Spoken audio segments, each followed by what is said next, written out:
miq dhe të gjithë ata që sot i kanë mbledhur dashuria.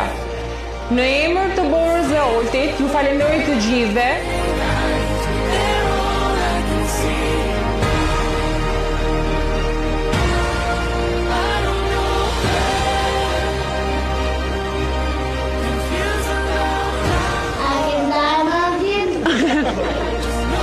Në bazë të ligjit të Republikës së Shqipërisë, në vullnetin tuaj të plotë dhe të lirë, ju shpall burrë dhe grua.